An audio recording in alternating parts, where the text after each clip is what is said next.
இருக்கக்கூடிய சேதன தத்துவத்தையும் ஷரீரமாக கொண்டவன் பகவான் ஈஸ்வர தத்துவம். அப்போ மூணு, அச்சேதனம், சேதனம், ஈஸ்வரன். அதை எப்படி புரிஞ்சுக்கலாம்? உலகத்துல இத்தனை ஜீவாத்மாக்கள் நம்ம பார்க்கிறோம். எறும்புலேந்து பிரம்மா வரைக்கும் இருக்கக்கூடிய ஜீவாத்மாக்கள் அநேகம், என் பவர் வாட் எவர் இன்ஃபினிட்டி, அதெல்லாம் பகவானுக்கு சொந்தம். அந்தந்த ஜீவாத்மாக்கள் தங்கக்கூடிய ஷரீரமான அச்சேதனம் பகவானுக்கு சொந்தம். அப்ப பகவான், ஜீவாத்மாக்கள், அதே சமயத்துல அச்சேதனம். இதை நம்ம சரீரத்திலையும் வச்சுக்கலாம். ஷரீரம்ங்கிறது சேத்தனமா அச்சேதனமா? திடீர்னு கேள்வி கேட்டேன். அப்படி நேற்றுலாம் கச்சேரி சந்தீப் நாராயண கேள்வியே கேட்கல, பாடிட்டு போயிட்டார். அஸ்வத் நாராயண் பாடிட்டு போயிட்டார். இந்த துஷ்யந்த கூட்டாதான் அதை கேள்வி கேட்கல. சரீரம்ங்கிறது அச்சேதனமா சேத்தனமா? அப்ப ஜீவாத்மா, ஜீவாத்மா சேத்தனம்னா சரீரம் அச்சேதனம். அப்ப அச்சேதனமான சரீரத்துக்குள்ள ஜீவாத்மாங்கிற சேத்தனம் இருக்கு. ஜீவாத்மாக்குள்ள அந்தர்யாமியா ஈஸ்வரங்கிறவர் அந்தர்யாமியா இருக்கார். அப்போ நிறைய இந்த குழந்தைகள்லாம் சாக்லேட் சாப்பிட பாருங்க, ஒரு லேயர், ரெண்டாவது லேயர், மூணாவது லேயர். அப்போ பரமாத்மா, ஜீவாத்மா, அச்சேதனம் மூணு இருக்கு. இப்போ நம்ம உடம்பு யோசனை, இதை நீங்க புரிஞ்சுண்டாதான் ராசக்கிரீட புரியும். இப்ப கை, இதெல்லாம் உறுப்புகள். கால் உறுப்புகள். இந்த உறுப்பெல்லாம், இந்த ஆர்கன்ஸ் எல்லாம் இந்த எனக்கு சொந்தம்.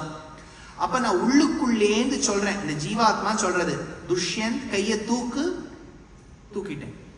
தூக்கின கையை இறக்கிட்டேன். அப்போ உள்ளுக்குள்ள ஏதோ ஒண்ணு கமாண்ட் பண்ணாதான் என் பாடி ஆக்ட் ஆகுது. கரெக்டா? இந்த முழு ஜகத்துக்கும் அந்தர்யாமி ஸ்தானத்துல இருப்பவன் பகவான். அதனால தான் பாட்டே உண்டு, நான் அசைந்தால் அசையும் அகிலமெல்லாமே அறிவாய் மனிதா உன்னாணவம் பிரிதா. நான் அசைந்தால், அந்த உள்ளுக்குள்ள இருக்கக்கூடிய நான்கிற தத்துவம் அசைய சொன்னாதான் சரீரம் கேட்கும். The body cannot act on its own without the command that is instituted upon it, which is the sentient matter. அவ்வளவுதான். யோசிச்சு பாருங்க, உலகம் முழுக்க பகவானுக்கு சரீரம். நமக்கு எப்படி இந்த கால் கையெல்லாம் இருக்கோ, the entire creation is his body. புரிஞ்சுடுதா? இப்ப நமக்கு வருவோம்.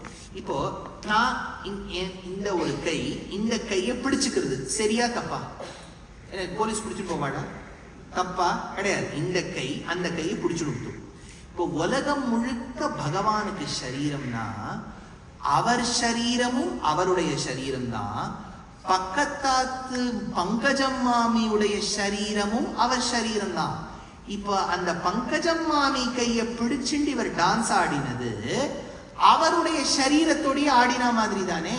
அப்ப ஷரீரி பாவத்தினால் அவர் செய்த ராசக்கிரீடை எந்த விதமானும் ஸ்ருங்கார ரசத்துக்கு விருத்தமான ஒரு செயல் இல்லைன்னு விஷ்ணு புராணத்துக்கு கர்த்தா விஷ்ணு சித்தியத்துல வியாக்கியானம் பண்ணியிருக்கார். அப்படின்னா நம்மாத்து குழந்தை டிசம்பர் 31 அன்னைக்கு நான் ஆடட்டுமான்னு கேட்டா நீங்க பதிலுக்கு என்ன சொல்லணும்னா, இந்த ஜகத்து முழுக்க உனக்கு சரீரமாக இருக்கிறத நீ நிரூபணம் பண்ணால் கிருஷ்ணர் மாதிரி நீ போய் டான்ஸ் ஆடலாம். அது உனக்கு ஏதோ தப்பு, ஏதோ ப்ராப்ளம் ஆயிடுத்து, உனக்கு நீ என்னவோ நீ இந்த மாதிரிலாம் கேட்டு போயிடும். ஆனா இதுதான் அதுக்கு அர்த்தம். எதுக்கு இது நான் சொல்ல வந்தேன்னா, சூப்பர்ஃபிஷியலா நம்ம பாகவதத்தை பார்த்தா இந்த மாதிரி கேள்விகள் வரும். அந்தர்கதமா நம்ம பூர்வாச்சாரிய சுரக்ஷிதாம்னு பல விஷயங்களை போய் ஆராய்ந்து பார்த்தால் தான் நமக்கு தெரியும் அவர் சரீரம்ங்கிறது இந்த உலகம் முழுக்க இருக்கக்கூடிய வஸ்துக்கள் தான் அவர் சரீரம். அதனால அவர் தொட்டு ஆடினது விருத்தம் அன்று அப்படிங்கிறது அந்த இடத்தை தோணும். இந்த மாதிரி பல விஷயங்கள் சொல்லுவதால், ஷரீரி பாவத்தை சொல்லுவதால் இந்த இடத்துல பகவான் பின்னாடி சொல்லக்கூடிய கிருஷ்ணாவதாரத்தை சொல்லக்கூடிய பகவத்கீதையில சொல்லக்கூடியதை முன்னாடியே நிரூபணம் செய்ததால் கிருஷ்ணம் வந்தே ஜகத்குரும் என்று அந்த இடத்துல நீடிச்சு நிலைக்கிறது. கடைசியா ஒரு அழகான ஒரு விருத்தாந்தம் சொல்லிட்டு முடிச்சுடுறேன். 2 நிமிஷம் தான். பகவான் கேட்டால் தான் கொடுப்பரா, கேட்காமலேயே கொடுப்பரான்னு ஒரு கேள்வி. நம்ம கோவிலுக்கு போறோம்னு சொல்லுவோம். முக்கியமா சனாதன தர்மத்துல என்ன ஒரு அர்ச்சனை பண்றது, அந்த அர்ச்சனையில அந்த வாத்தியார் சுவாமி கேட்பார், என்ன நட்சத்திரம் சொல்லுங்க, நம்ம நட்சத்திரத்தை சொல்லுவோம். கோத்திரம் சொல்லுங்க, கோத்திரத்தை சொல்லுவோம். நாமத்தை சொல்லுவோம். அப்ப நம்ம நாமாவை சொல்லி பெருமாளுக்கு அர்ச்சனை பண்ற. இல்ல ஒரு சூக்ஷ்மம் இருக்கு. நான் என்னுடைய குறைய பெருமாள் எதிர்க்க சொன்னால்தான் அவருக்கு புரியுமா, இல்லாட்டா நான் சொல்லாமலேயே அவருக்கு தெரியுமா அப்படின்னு ஒரு கேள்வி. இதற்கு அழகான ஒரு திருஷ்டாந்தம் புத்தர் இருக்கார். அவர் கிருஷ்ணரோட கூட படிச்சவர். எத்தனையோ குழந்தைகளவருக்கு. அவர் தாரித்திரத்தோடு இருந்தார். அணிந்து கொள்வதற்கு ஒரு சூட்டபிள் பீஸ் ஆஃப் க்ளோதிங் கூட இல்லை. சேலனா வஸ்திரம், குச்சேலனா சரியான வஸ்திரம் கூட இல்லாதவர்.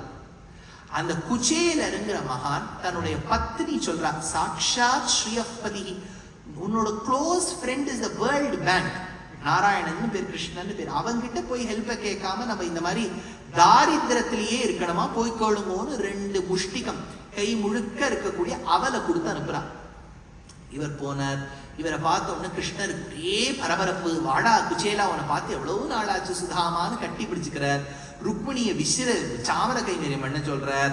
தோக்லா, பாப்டா, ஹாண்டி, டேப்லா, சுந்தா, உந்தியோ எல்லாம் குஜராத் என்னெல்லாம் கிடைக்குமோ எல்லாத்தையும் கூட்டி இவருக்கு கொடுத்து சாப்பிட சொல்லிட்டு கொஞ்ச நாள் ஏசியை போட்டுட்டு அது கொஞ்ச நேரம் ரெஸ்ட் எடுத்துக்கோன்னு சொல்லிட்டு திரும்பி வந்தார் குச்சேலன். ஏண்டாப்பா எனக்கு ஏதாவது மன்னி கொடுத்து அமைச்சிருக்காளான்னு கேட்டார். குச்சேலர் ரொம்ப கதறினார். ஐயோ ஒண்ணுமே கொடுக்கல. இல்லையே, உன்னோட அங்கவஸ்திரத்தை ஏதோ ஒரு மூட்டை இருக்கிறத பார்த்தேனே கிருஷ்ணா, உங்க ஆத்துல நான் சாப்பிட்டது எப்படி இருந்தது, நான் எடுத்து வந்திருக்கிறது வெறும் அவள் தான். ஐயோ எனக்கு அவள் தான் பிடிக்கும், டாக்டரும் அதுல ஸ்டெயின் அவள்னு சொல்லியிருக்கார். அதனால அவளை பிடிச்சு கிருஷ்ணர் இப்படி வாயில சாட்டார். ருக்மிணி பார்த்துட்டே இருக்கா. 2வது பிடி எடுக்க போன ருக்மிணி கையை பிடிச்சுட்டார். See, doctor has advised cut down on the quantity. TK, we are on keto அப்படி சொல்லிட்டு. இப்போ இந்த குச்சேலர் ஒண்ணுமே கேட்கல. ஏதோ கேட்க வந்தார், ஒண்ணுமே கேட்கல. அவளை கொடுத்துட்டு கிளம்பி விட்டார். ஆத்துக்கு போயிட்டு இருக்கார். போர்பந்தர், அவர் இருந்த ஊர் போர்பந்தர், தெருவழியா போயிட்டு இருக்கார். போனா அவர் இருக்க வேண்டிய வீடு அங்க இல்ல. யாரோ ஒரு பெண்மணி அலங்காரம் பண்ணி நின்று இருக்கா. அவகிட்ட போய் கேட்டார், நமஸ்காரம், அடியன் பேரு Kuchelan, my other name is also Sudama, என்னுடைய வீடு இங்கதான் இருந்தது, நீங்க பார்த்தேடா. ஐயோ ஏன்னா நான் தானே சுஷீலா உங்க பத்னி, ஏண்டி முன்னாடி நன்னா இருந்தியே, என்ன ஆச்சு? இந்த வேடிக்கைக்கு நான் அடிக்கடி சொல்வேன். நிறைய உபன்யாசத்தை என்ன கேட்டவாள்லாம் கேட்டிருப்பா. இந்த கல்யாணங்கள்லாம் பண்ணும்போது என்ன உபன்யாசத்தை கூப்பிடுவா. நான் அது 2 மாசத்துக்கு முன்னாடியே அந்த பொண்ணு பிள்ளைகள்லாம் ஜூம்ல பார்த்துட்டு நான் அந்த பொண்ணுகள் பிள்ளைலாம் இப்பெல்லாம் நிறைய கேட்கறேன். இந்த ரிச்சுவல் எதுக்கு, அது எதுக்கு, கல்யாணம் எது பண்ணணும், நான் மட்டும் தான் திரும்ப கல்யாணம் கட்டிக்கணுமா, அந்த பிள்ளைக்கும் சேர்த்து கட்டலாமா, எல்லாம் நிறைய இந்த மாதிரி உண்டு.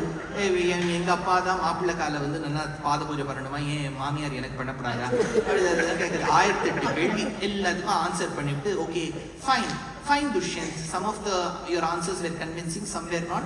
Even then we still want to call you for the marriage, come and speak in our marriage சொல்லிட்டு போயிடும். அது என்ன ஆயிடும், அந்த பொண்ணு பிள்ளை எல்லாம் அலங்காரம் பண்ணின்னு கொஞ்சம் நாழி ஆகும். அப்பதான் தோணும், ஏண்டிமா நீ ஜூம் கால்ல அலங்காரமே பண்ணாம நன்னா தானே இருந்தீங்க, அலங்காரம் எல்லாம் பண்ணி 20,000 ரூபாய் செலவழிச்சு நிறுத்தி வருவானே. அந்த மாதிரி இந்த சுஷீலா அலங்காரம் பண்ணி நிக்கிறா.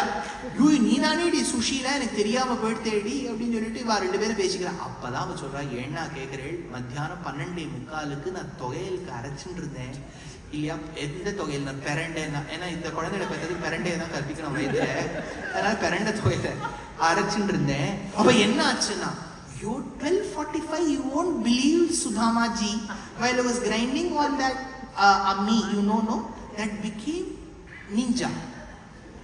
மிக்ஸி ஆயிடுது. உரல அரைக்கலான்னு பார்த்தா அது அல்ட்ரா ஆயிடுது. சாதத்தை வெடிக்கலான்னு பார்த்தா அது இன்ஸ்டா பாட் ஆயிடுச்சு.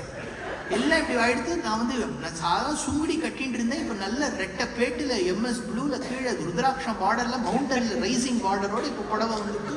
ஆர்கான்ஸா பல்லு என்னமா இருக்கு பாருங்க. அப்பதான் அவர் யோசிச்சு பார்த்தார். அதே 12:45 தான் பெருமாள் அந்த அவலை சாட்டார். இவர் கேட்கல, வந்துடுத்து. அதனால அர்ச்சனை பண்றது தப்பில்லை. நம்ம பேரை சொல்லி பண்ணணுமான்னு கொஞ்சம் யோசிச்சு பாருங்க. ஏன்னா பெருமாளுடைய நாமாவை கேட்கறதுக்கு தான் நம்ம அர்ச்சனை பண்றோமே ஒழிய எம் பிள்ளை எக்ஸாம பாஸ் பண்ணணுங்கிற நினைப்புல பண்ணப்படாது. முதல்ல அந்த பிள்ளை படிக்கணும். அவர் என்ன பண்ணுவார், அது படிக்க வேண்டாமா? அதனால நம்ம அர்ச்சனைங்கிறது should rise above all the worldly desires and we should become slightly more mature. நம்ம பக்திங்கிறது எதையுமே எதிர்பார்க்காத ஒரு பக்தியா இருந்தால்தான் அதனுடைய தூய்மை, அந்த பியூரிட்டி ரீட்டைன் ஆகும். இதை பண்றேன், நான் 108 தேங்காயை உடைக்கிறேன், அதனால என் பிள்ளைய பாஸ் பண்ண வைனா நம்ம பகவான் ஒரு பிசினஸ் என்டிட்டியா பார்க்க ஆரம்பிச்சிடும். சர்வலோகேஸ்வரன் அன்னையாய் அத்தனாய் என்னை ஆண்டிடும் தன்மையா நம்ம பெத்த அம்மா அப்பாவை விட எத்தனையோ மடங்கு வசத்தியா நிக்கிறார். அவர்கிட்ட போய் நம்ம லௌகீக முறையில நான் இதை கொடுக்குறேன், நான் அவருக்கு திருமஞ்சனம் பண்றேன், பிள்ளைய பாஸ் பண்ணவே இதை பண்றேன், கேட்கறது தப்பில்லை. நான் சொல்லி கேட்டுடலாம், ஏதோ ஒன்று கொடுத்துட்டு கேட்கணும்னு நினைக்காதீங்க. சாதாரண ஒரு குழந்தை கேட்கற மாதிரி கேட்கலாம். இதோ பார்ப்பா, என் பொண்ணு கல்யாணம் ஆயிருக்கு, என் பிள்ளை கல்யாணம் ஆயிருக்கு, அவளுக்கு ஒரு குழந்தை வேணும், நல்ல குழந்தையா கொடு. அந்த நல்லன்னு ஒரு வார்த்தையை போட்டுக்கோ முன்னாடி, நல்ல குழந்தையா கொடு, சுப்ரஜையா இருக்கணும் அந்த குழந்தை. அந்த மாதிரி கேட்கறதுல தப்பில்லை. நான் என்ன சொல்றேன், ஒரு ஒரு ஒரு ஒரு பக்தன் அப்பா அம்மாவா பெருமாளை பார்த்துட்டாருன்னா கேட்கறதுல தப்பே இல்லை. ஆனா அது when it becomes slightly not so good na when you make it business like, நான் இதை கொடுத்துட்டு உங்ககிட்ட அதை கேட்கிறேன். அது என்ன, நம்ம பெருமாள் வந்து அதுக்கெல்லாம் நம்ம கொடுக்கக்கூடிய தேங்காயை வச்சு அவர் என்ன பண்ண போறாரு சொல்லுங்க. சட்னியா அரைக்க போறார். அந்த தேங்காயை 108 தேங்காயை உடைக்கிறேன்னா அவர் என்ன பண்ண போறார்? உடைக்கிறத நான் தப்புன்னு சொல்லல, பக்தியை தப்புன்னு சொல்லல. பட் லெட் அவர் பக்தி rice above all these mundane things and we should rise above that. அப்பதான் அந்த பக்தியோட அந்த பெருமாளை நம்ம வேற கண்ணோட்டத்தோட பார்ப்போம். இல்லாட்டா என்னவோ நமக்கு ஒரு ஏஜென்ட் மாதிரி பார்க்க ஆரம்பிச்சிடுறோம் பெருமாள். அது ரொம்ப தப்பு. அது இருந்து கொடுத்தோம்னா the moment we start commercializing bhakti, that bhakti will not last long. ஒரு குச்சேலன் காண்பிச்ச பக்தி எப்படி, ஒரு ஒரு பத்ராச்சல ராமதாசர் காமிச்ச பக்தி எப்படி, தியாகராஜர் எதுக்கு இவாளுடைய சரித்திரங்கள்லாம் கேட்கிறோம்னா அதுல 1% if is imbibed in our life, probably we can become a better human being. அவ்வளவுதான். நான் கிருஷ்ண வந்தே ஜெகத்குருன்னா சர்வலோகேஸ்வரன் ஜெகத்குரு தான், கிருஷ்ணர் தான் ஜெகத்குரு. அதை உபதேசித்தவன் அவனே, பகவத்கீதை உபதேசித்தவன். உபதேசித்தவனே முற்காலத்தில் ஒவ்வொரு கட்டத்திலும் தான் சொன்ன சாஸ்திரத்தை கடைபிடித்தான். அதனால he did practice whatever he preached. So there should not be an iota of doubt if Krishna is Jagadguru. அவர் நிச்சயமாக ஜெகத்குரு தான். இப்பேற்பட்ட கண்ணன் எம்பெருமானுடைய வைபவத்தை, அவன் ஜெகத்குருங்கிற அந்த பெரிய பெருமையை, கடல் ஏன்னா அவனுடைய நிறமே கடல் நிறத்தவன் கண்ணன். கடல் நிறை இருக்கக்கூடிய இந்த இடத்த பக்கத்திலேயே கடல், அந்த நைல்யம் தொக்கி இருக்கக்கூடிய கடல் கரையில் என்னை வந்து ஆர்கே கன்வென்ஷன் சென்டரில் கூப்பிட்டு ஜிகே மீடியா வந்து மோகன் நான் முன்னாடியே சொன்ன மாதிரி அவ்வளோ அன்போடு. எனக்கு என்னென்னா, பொதுவாக இப்போ உபன்யாசத்தை கூப்பிட்றான்னா என்ன கேட்பா, நீங்கள் எதில் பேசுகிறேன்னு நான் ஒரு தலைப்பு கொடுத்துருவேன். அது கஷ்டமோ மக்கள் அது ஏற்றுப்பாடோ இல்லையோ ஏதோ ஒரு தலைப்பு, ஒரு ஒரு ஒரு விஷயத்தை நம்பின்னு கிருஷ்ணன் வந்தே ஜெகத்குரு அங்கே சொல்கிறேன்னு சொல்லிடுவேன். அவர் அந்த ஃப்ரீடம் கொடுத்தார். ஏன்னா பல ஆர்கனைசர்ஸ் என்ன சொல்லிடுவா, இந்த மாதிரி சொல்லுங்க அந்த மாதிரி சொல்லுங்க, வாழ்க்கைக்கு வாழ்வதற்கு எது நலம் அப்படின்னு அவளே ஒரு டாபிக் ஏதாவது ஒன்று கொடுத்துருவா. இந்த மாதிரிலாம் கொடுக்காம மோகன் அவர்கள் வந்து ரொம்ப ஒரு கருணையோடு, சரி நீங்கள் கொடுக்குற டாப்பிக்கை நாங்கள் அப்படியே வச்சுக்கிறோம், அதுக்கு அடியே என்னுடைய கிருத்தஜதைகள். இவ்வளவு கச்சேரிகள் என்னென்னா தினம் உபன்யாசம் இல்லை, இது ஒரு நாள் தான் நீங்கள் கஷ்டப்பட வேண்டியது தான், அவ்வளோதான். முன்னும் பின்னும் வெறும் கச்சேரி தான். நீங்கள் நல்லா சங்கீதத்தை ரசிச்சுட்டு போகலாம். நாளைக்கு அதுக்கப்புறம் அடுத்த நாள் வர நாளில் நிறைய வித்வான்கள் விதுஷிகள்லாம் வந்து பாட இருக்கா. அதனால அத்தனை பேருடைய இடத்துக்கும் வந்து நீங்கள் கலந்துக்கணும். நிறைய விஷயங்கள் கேட்டவா உங்கள் அத்தனை பேருடைய பொறுமைக்கு பல்லாண்டு படி.